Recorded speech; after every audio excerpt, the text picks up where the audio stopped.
A week packed with significant events, the Fed meeting tonight, budget discussion tomorrow, and expectations with the Nifty Index. There's a lot to discuss today. So welcome everyone to Midweek with Indiacharts. This is Shilpa Raidas, and we have Jay Vora with us as always. Welcome, Jay.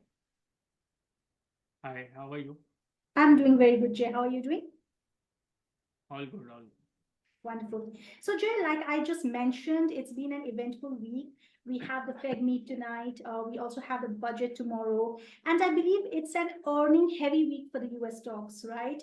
So, what's your expectation and how is this week likely to play out, Jay? Yeah. So basically, budget that we'll be having tomorrow, that is a vote on account. I don't think that will be a big trigger for the market. Actually, it's today's Fed event that will be a very big trigger for the market. If at all, something, out of the box happens. So right now, what I have understood and read is that the market is expecting that sooner or later the Fed will cut their rate. Okay. The expectations have pushed back to say March or June Fed meet. Somewhere around there the rate cut will happen. If the Fed signals that, that will be sort of on the expected lines.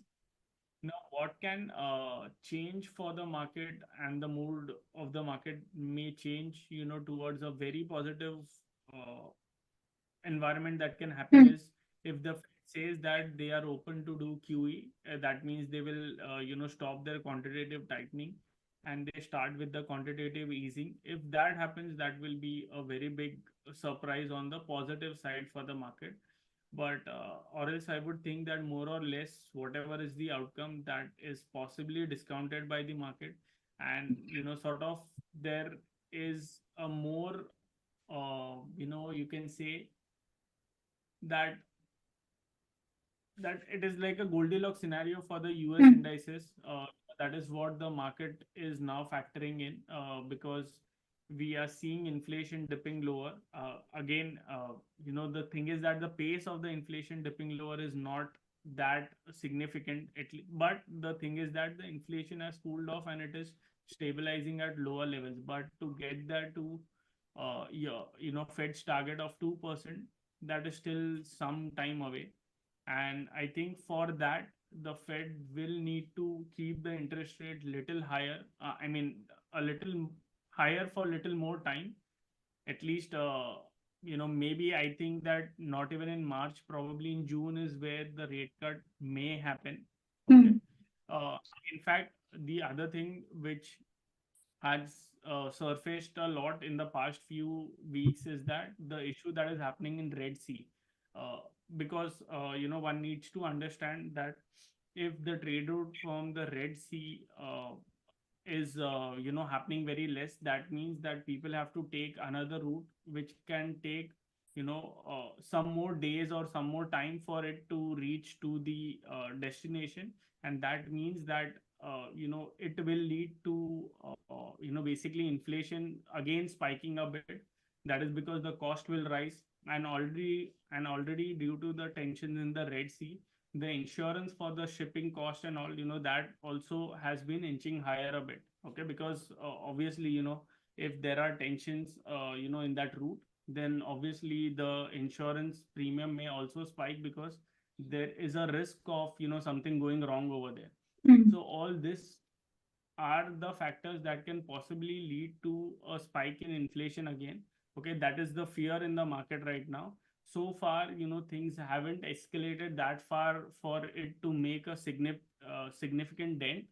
But yes, that is one risk in the horizon that someone needs to monitor very closely. And in fact, even if you see yesterday the JOLTS opening, that is the job openings. Okay, so that has also come above the expectation.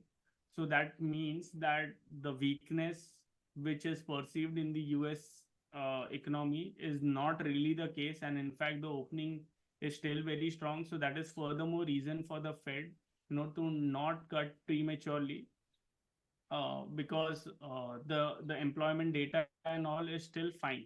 right? Mm. Normally in the week, if there is a slowdown, we see the employment data and all also going down.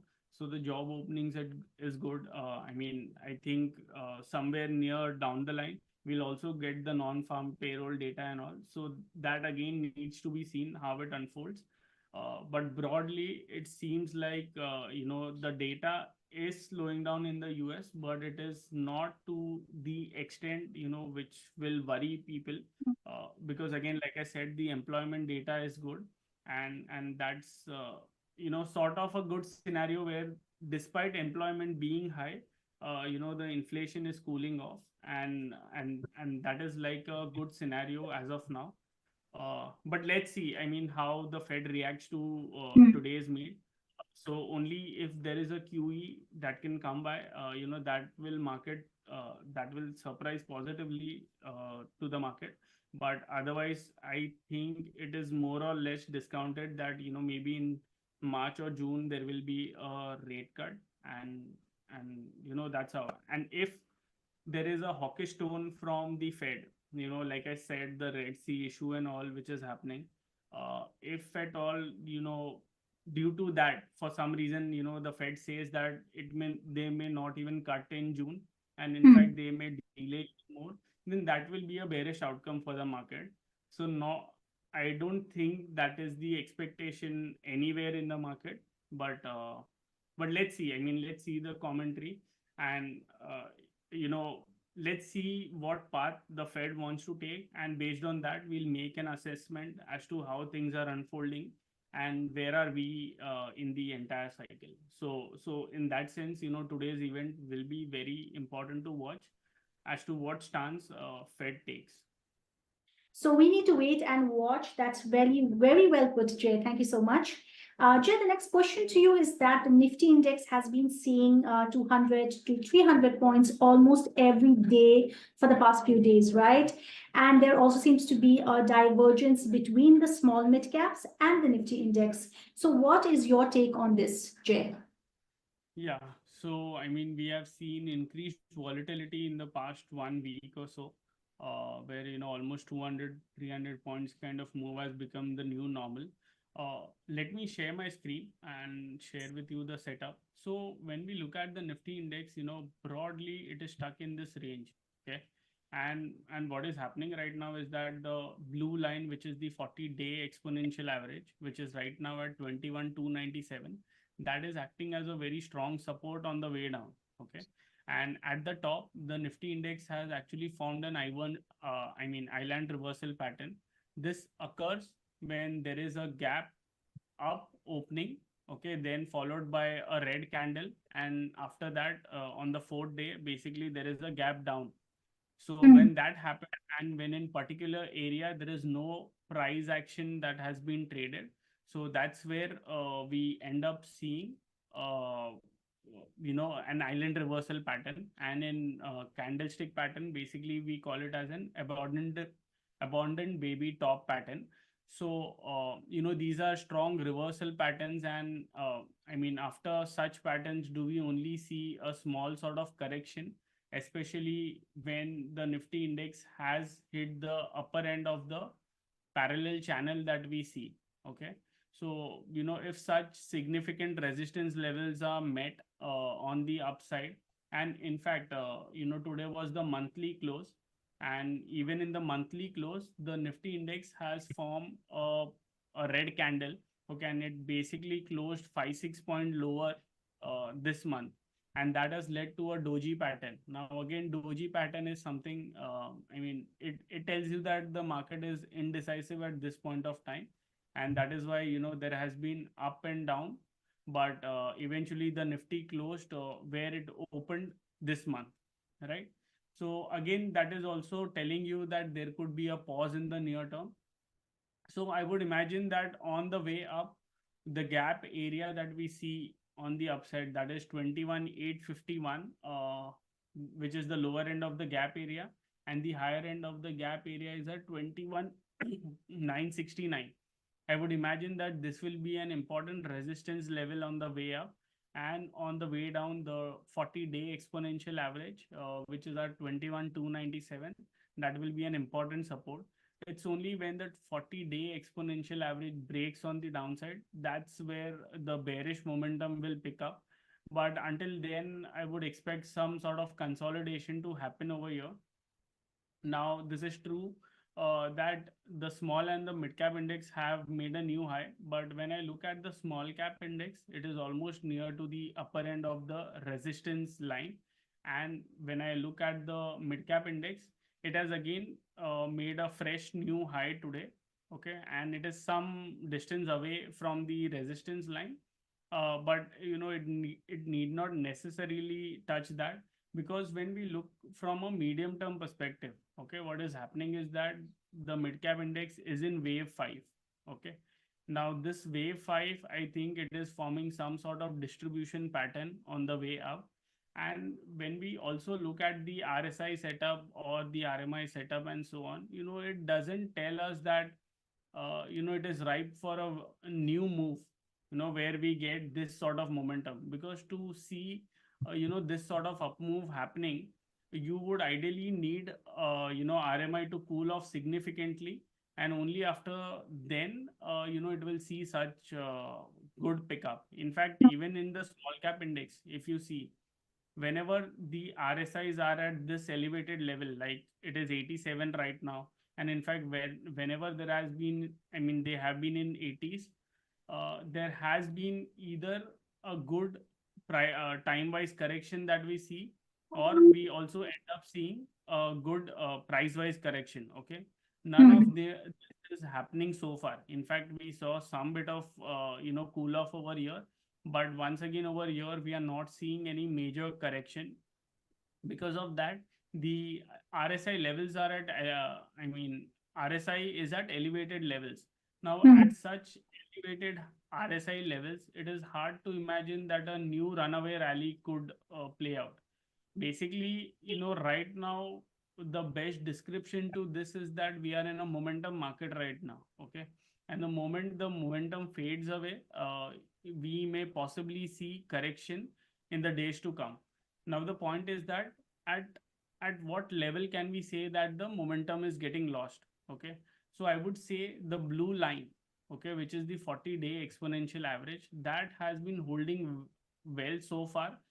In fact, ever since we rallied from this point, it was only 1 or 2 days of small cap index trading below this average. Apart from that, it has been respecting the 40-day exponential average, and it has been rising higher. So it would be the closing below the blue line that would sort of confirm that the momentum is losing. And similar is true for all the indices. Like for the Nifty index as well, the blue line is not breaking. For the mid cap index as well, the blue line is not breaking. In fact, in case of Nifty index, when this blue line broke, there was a significant correction. So basically, if we see the bank Nifty index, it has seen a 61.8% retracement. But when we look at the larger structure of the bank Nifty index, okay, this seems like and contracting pattern. Okay, now this can be debated whether this is a leading diagonal or an ending diagonal. I mean, both has altogether a different implication altogether. But in either case, even if it is a leading or a ending diagonal, at least a correction up to this point would be expected, which will be back toward its previous low. And maybe after that, we see how things unfold. Okay, so as of now, what is happening is that bank Nifty is actually very weak.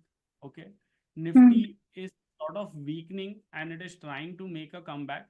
Okay, but small and the mid cap index is the one which has been very strong. And like I said, the RSI levels over here are elevated. So at some point, they are vulnerable for a correction. The only time I think this may not work is that if today the Fed comes and say that we are going to do outright QE, we'll stop the quantitative tightening and so on. That will be something that the market may not be expecting, and that will be a big positive surprise for the market. Maybe in that case, we may see that these key indices see a runaway rally. But apart from that, if the Nifty index has made a monthly negative close, and that too it has formed a doji, so I think Mm. this high becomes very important to break, because if that does not happen, then there is a chance that we see a correction in the month of Feb. So we'll come to the seasonality part as well, but we have often seen that Feb and March is not that great month for the Nifty index, particularly. So that way, seasonality is also sort of confirming that. Mm. Okay, so we'll look that in a while. But yes, I mean that is how I would think of. Now the only interesting setup is in the Nifty 500 index, because over here, what has happened is that the cycle is complete and there is a bullish crossover that we are seeing. In fact, Bank Nifty and all is also on the verge of giving a bullish crossover. But over here, what we may expect is that this decline is complete and we may see a larger retracement of this decline. That's about it. I mean, we may not expect a new high over here, but in the Nifty 500, when you see, especially the weekly chart, you know, you can think of it as an A, B, C, D, E that is still forming, which means that this is A, this is B, this is C, this is D, and one more leg on the upside in the form of wave E unfolds. That is a distinct possibility, okay, that cannot be ruled out. And in fact, Nifty also sustaining above the blue line, that is over here. It is sustaining above that, and if we see a bullish crossover, then there is a possibility, okay, that we may also end up making one more new high. However, I honestly feel that this will act as a significant resistance zone, that is the gap area. Okay, so if that is crossed, then yes, I mean, one more leg on the upside will play out, and in that case, I mean, it will be, sort of a complicated expanding pattern that could be forming. But in the overall context, I would imagine that this is, Nifty and all other indices are in some kind of wave five, and it is forming, some sort of distribution pattern, which we need to wait out, for it to unfold. And once we get the closing below this blue line, that's where the confirmation will be. Now, what we are doing over here on a smaller degree, which means the ending pattern that we are forming, and it is getting complicated because we are not seeing impulse rise. Okay, the rises are becoming three waves, as you can see. So that's where, when you end up seeing three wave, three wave, three wave, and so on, that's where you start thinking of an ending pattern. Now, something very similar was even happening in 2019 as well, where, we would expect that the rise would end up being 1, 2, 3, 4, 5. Okay, but it never used to happen. I mean, it used to end up becoming three waves only, as you Mm. can see over here. This becomes three wave, this became three wave. In fact, this became five wave, but it was an overlap over here. Okay, the next rise due to the tax cut, I mean, even this was not that good. I mean, it was very difficult to count an impulse because all the highs and the lows were overlapping. So when we see such sort of patterns, typically it is an ending pattern that is forming, and sometimes, with a naked eye it would be very difficult to spot, and you will get to know only once things unfold. Okay, but that is where we are, I think. And given that we are not seeing clean impulse over here and we are seeing series of three waves, it could be so that we are forming an ending pattern. And like I said, what will be the point where the momentum will be lost? So I would think that the blue line, which is the 40-day exponential average, and like I said, it will be applicable for all the indices like mid cap and small cap, because all of them so far are not breaking the blue line. Once the blue line, that is the 40-day exponential average, breaks, that's where, we'll see the loss of momentum. Okay, well, what are the sentiment data on strike telling us then, Jay? Yeah, so there has been a dramatic shift by the FIIs, because when we look at their positioning, just at this top, okay, they were long by almost 80-90,000 contract or so. And in a matter of few days, from plus plus 80,000 contract or so. They have come down to minus 1 lakh contract. As of Jan 30th, it is minus 99,000. Now I would imagine that it is only when they go towards this point, that is 1 lakh 70 or so, that's where it will get extreme and we will probably form a meaningful bottom. Okay. But until then, I would think that some sort of correction could be around some bit of more correction is possible, which means that this is a correction, this is a pullback, then this is a correction, and that's how it unfolds, is what I'm expecting right now. And in that process, we will see the FI's positioning also coming back towards this blue line. Okay. So it is only when it comes towards that second red line, that's where I will start thinking of a major bottom. Okay. But until then, I wouldn't think so. And in fact, even when we look at the daily swing or so, with today's up move, it has come towards the high of 84, right? And whenever we see the reading between 84 and 90, this can be a short-term top as well, because you can see over here that when the readings reached 80, it made a interim high. Even when the readings were around the 90 levels, we saw a time-wise correction over here. So either a time-wise or a price-wise correction cannot be ruled out, because the daily swing has come back towards the 84 sort of level.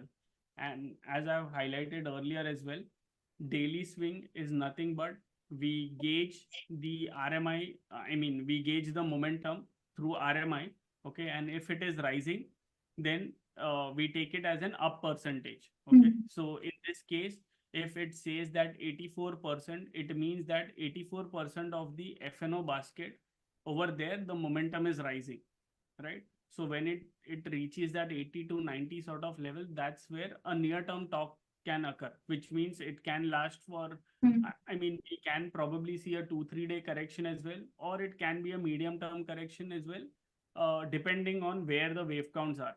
So like I told you that, if at all this gap zone is not taken out on the upside, okay, this can, somewhere over here can well be a top, and we actually see a correction unfolding, in which case, it will again go back towards this 20 or 10 level, and only then it is, going to bottom out. So that's how the setup is, like from a medium term perspective. Like I said, the FI's positioning has still not reached the extreme. And from a very near term perspective, like a day or two perspective, the momentum has reached the higher level, and there could be some sort of correction. And when we look at the 20-day advanced decline ratios, okay, over here as well, you can see that this is constantly dipping. Okay, which means that the market is going higher, but the participation from the stock is not that great. Okay, that is again hinting you that the upside is losing momentum. Okay, now at what point does it fade away? Like I said, which was the blue line that we discussed over there, that is the 40-day exponential average. If that breaks on the downside, then that's where we'll start seeing a serious sort of correction. Okay, until then, I would expect that this sort of range bound movement will continue in the near term. And, we need to basically wait for a breakout or a trigger to come. And only then I would expect that, we'll see some trending move on either side, or else, this range bound sort of movement. And one thing, which people do need to watch out for is the divergence that small and the mid caps, basically making higher high and the Nifty not making higher high. These sort of things end up happening at the late stage. Okay. Basically, if the Nifty index or the Bank Nifty index also doesn't make a new high and they keep declining, okay, then that's where the problem can occur. In fact, just for the people to see, when we look at the Bank Nifty index, it is not on the daily blue line, but the weekly blue line has been tested. Okay, and it is trying to make a comeback over here. But given that the RMI on the weekly time frame is on sell, I would expect it to come towards the zero line, and maybe then when it gives a fresh bullish crossover, that's where a major move on the upside can unfold in the short to medium term. But that's how the setup is. And once again, I'm reiterating that the Fed's event today will be very important to watch, and we need to see the language of that. Okay, if it is hawkish, then I think that the highs in the Nifty may not be broken. But if there is a positive surprise, then definitely, I mean, there is a chance of a new high in the Nifty index. So the commentary will be important, and we'll take the cues from there, and we'll figure out the path going forward. But as of now, it is in a tricky situation, and a range bound situation is what we are looking at. Wonderful, Jay. Thank you so much. That was very well explained. And of course, Indiacharts is always there to guide you. Our market analysts are working very hard to bring clarity to you. So do follow us and subscribe to our YouTube channel. Click on the bell icon. That is when you get a notification for our new videos. If Strike has interest you, then I would leave a link down on the description. You get a 7-day free trial with Strike right now. So click on the link and log into Strike. I would also like to tell our viewers about the webinar, Jay. So on the 3rd of this month, on the 3rd of February, the coming Saturday, we have a webinar, which is going to be a free webinar. We are going to talk about how to find support and resistance in options using Strike OI Insights. So if this topic interests you, the webinar is for free. Go and reserve your seats right now. I'm going to leave the link down below on the description as well. Our speaker is Jay Vora, our senior market analyst from Indiacharts. And what you will learn from the webinar is your bird's eye view to options activity, understanding the trend of the stock, and finding stocks around support and resistance. And I would like to thank you, Jay, for the wonderful session. It was a wonderful midweek with Indiacharts. I'll see you next week. Thank you so much. Thank you. Thanks.